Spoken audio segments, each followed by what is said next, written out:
when you don't have the ability to go to your own home.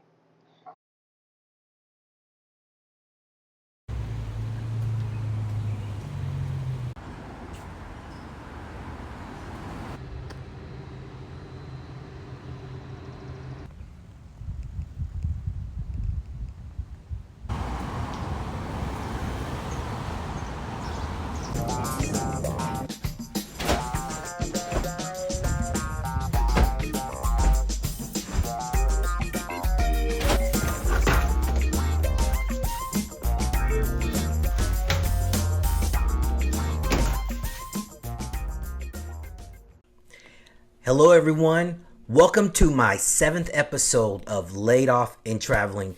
This time I went to Dartmouth College, which is located in Hanover, New Hampshire, which is a New England state, and New Hampshire actually borders Canada, so it's as far north as you can go until you go into another country. How would I describe Dartmouth College? Imagine if you took a university, you picked it up and you dropped it right in the middle of the woods, right in the middle of the forest. That is exactly how I would describe Dartmouth. Beautiful architecture. If you are into hiking, if you're into outdoor activities, this is the college and this is the town for you. So let's get right into it. Let's talk about the history.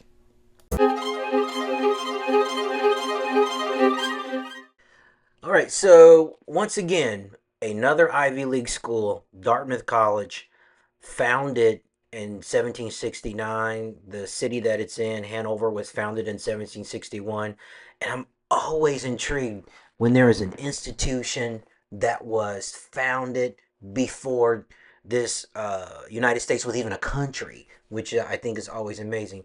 What's also amazing is, and I'm not sure a lot of people know this, that Dartmouth was originally created to educate Native Americans, which, at that time they called them Indians, but it was originally designed to educate Native Americans. Now it grew over time and it focused on liberal arts.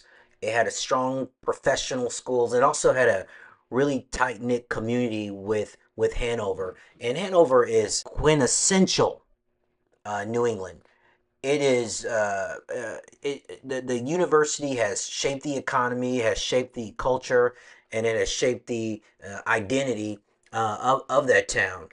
Dartmouth and Hanover have long shared a symbiotic relationship, with the college driving the town's growth, while Hanover's scenic Connecticut River Valley setting has contributed to Dartmouth's reputation as both a academic rigorous institution as well as a uniquely rural university.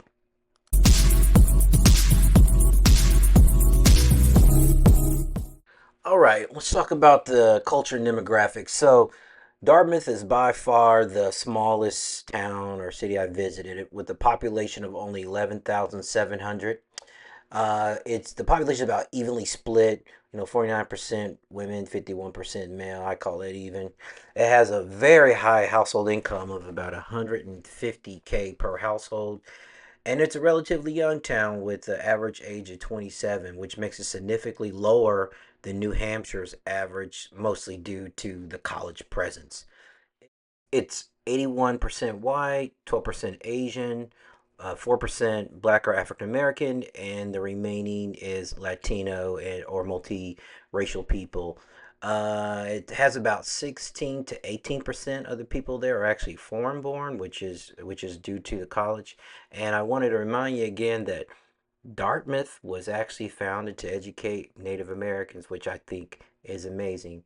Also, a striking 86% of the adults hold a bachelor degree, and 99% of the people that live there have a high school graduation, which graduate high school degree, which that's got to be one of the highest in the country, if not the highest in the country. So that's a little bit about Dartmouth and Hanover. Let's now talk about the weather.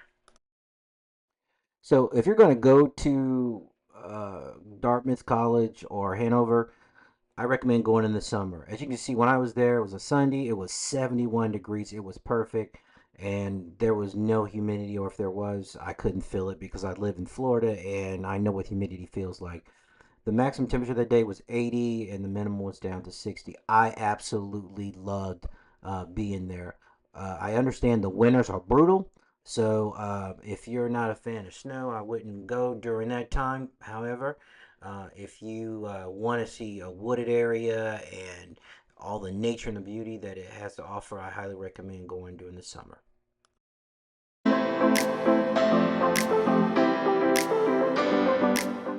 Okay, tourism. So let's just keep it real. If you're going to Dartmouth College or Hanover, New Hampshire, you're not going there for tourism. I mean, it's not designed for tourism. I mean, you're going there to go to college or go on the Appalachian Trail. However, while you're there, there are some few things you can do while you're there. You know, Dartmouth has a very stately campus, and it's a major draw. Definitely going around looking at their landmarks. Some of their feature landmarks are the Barker Berry Library, which is a very beautiful library, very historic. Also, they have the Hood Museum of Art. You know, if you're into art, I highly recommend checking that out. And you have the Hopkins Center for Art.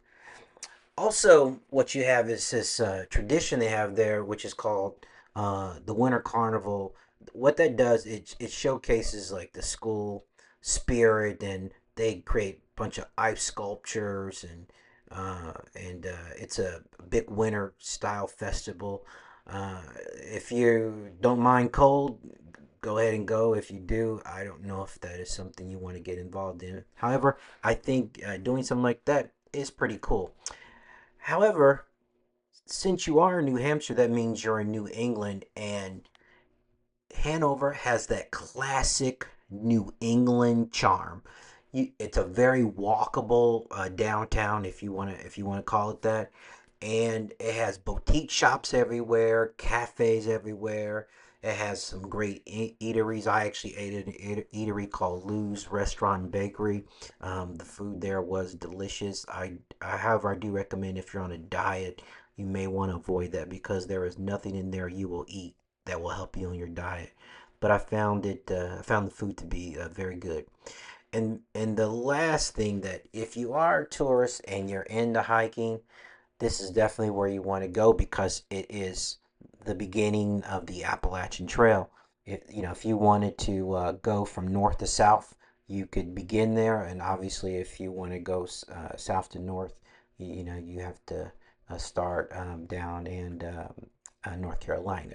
So anyway, that pretty much wraps up the tourist vibe and at Dartmouth College. And next, we're going to talk about the food. So while I was in Dartmouth College or Hanover, I stopped at Lou's Restaurant and Bakery. As you can see, this is the photo of the outside. It's very quaint. You definitely get that New England vibe while you're in there. Everyone's super friendly, very nice. I really enjoyed being in there. It felt like a warm blanket was wrapped around you while you sat in there. While I was there, I had this delicious food, as you can see in the photo here. It essentially was some bacon that was delicious, and the donut looking thing you see there is actually what it is actually donuts that's kind of like pancakes, and you just put butter and a bunch of maple syrup on it. Like I said, you don't want to be counting calories when you're eating there, but I want to tell you, I didn't think I was going to eat all this, but it went down fairly easy, and I enjoyed that very much. So, Dartmouth College Hanover just reflects the region with the dishes that they feature. So, you got here Vermont maple syrup, which you can find all over New England. You got their traditional cider donuts, which is so delicious. And then you have your clam chowder. This here, if you eat this, everyone will know that you are from New England, the New England area. And I had all of this while I was there, and yeah, I think I gained a few pounds, but you know what? It was worth it because this is delicious. Okay, up next, we're gonna go ahead and rank the cities and see where Hanover or Dartmouth College falls.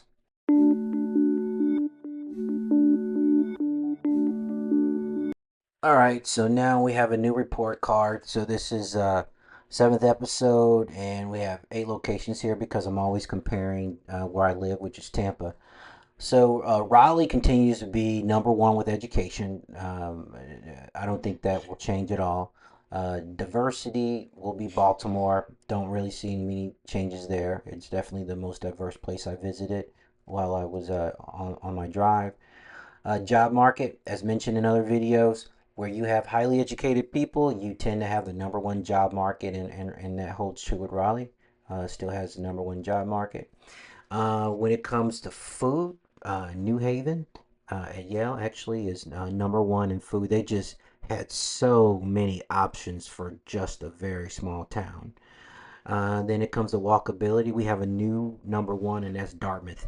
You could literally get anywhere in Dartmouth or Hanover in 11 minutes. They even advertise, you can walk anywhere in 11 minutes.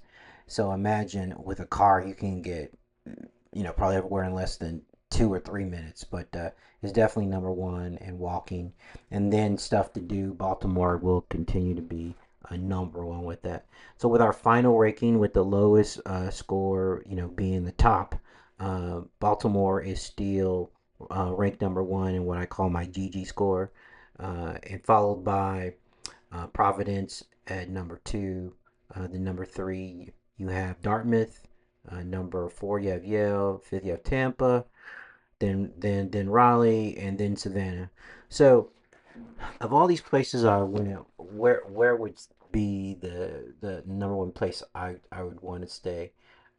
I would still say it would have to be Providence. I just really like Providence. I like the culture. I like the vibe. I like the educated environment. I like the walkability. It just seemed like a good place to live. Now I can imagine the winters there are rough, but every place it has its own weather that you have to deal with.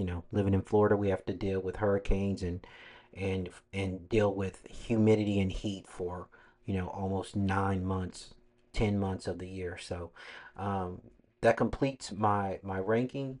I Once again, I will say Providence will remain my number one place to live. I did like Dartmouth, but I think unless you're going to school there, after a couple of days, you'll probably get bored unless you're a hiker. So my final thoughts are: you may be asking, why in the heck did you even go to New Hampshire? Why would you do that? And I would say, well, a couple of things. One, I want to go to every state in New England, and the only state I have left to go to in New England is Maine. I'm holding off on that. And the other reason is I wanted to go to all the Ivy Leagues, all 8 Ivy League schools. And it's easy to go to New York and go to those the two that are there, but it's harder to go to the ones that are on the outskirts, like Dartmouth and Cornell and Providence and Yale. I wanted to get those out of the way. I've already been to Princeton. I haven't been to Penn or Columbia, but I figured those are easy ones to get to. Also, um, when I was on the road, one of the things that I wanted to do is I didn't want to drive at night, and I wanted to make sure wherever I drove to, it didn't take me more than 5 hours to get there. So when I left the city or when I left the town, I pretty much measured a 5 hour radius or less where I wanted to go, and I went there, and I wanted to choose places I haven't went. So that's kind of how I ended up there, and I am so happy I went there. I enjoyed it immensely. The air was clean. New Hampshire has mountains, so you can go high up, and parts of it was windy, and also it's a different culture there because it borders Canada, so it gets a lot of influence, especially with it not being so far from Montreal. It gets that French Canadian influence, and you can actually feel that a bit. And people in New Hampshire feel, they seem like they're kind of independent people, which I like. Free thinkers. That was nice to see. Would I go back? I would go back. I probably would not go by myself, but I would go back. Definitely in the summertime, though, not in the winter, or maybe I would go in the autumn when the leaves are turning. That's probably the best time to go to see all the fall foliage. Yeah, that would be a good time to go. Also, as I like to end all my videos, I would say that, the reason that I went traveling is because I wanted to clear my mind, clear my head, and traveling definitely did that for me. It helped me rethink what I wanted to do with my life, and I will share this with you. I have not ever been this happy. Not to say I was a miserable person, because I was not. I was a pretty happy-go-lucky person. But I have a different level of happiness and understanding, and just getting on the road and going to places that you really want to go to, and meeting just great people. I didn't meet one bad person while I was out. They say if you treat people with respect, you'll get respect back, and that's exactly what's true. So I'm going to end this video by saying, if you're going through anything in life and you need some clarity, get in that car and hit the road. I think it'll help clear your mind. All right, everyone, have a good day. And I always like to say, light skinned out.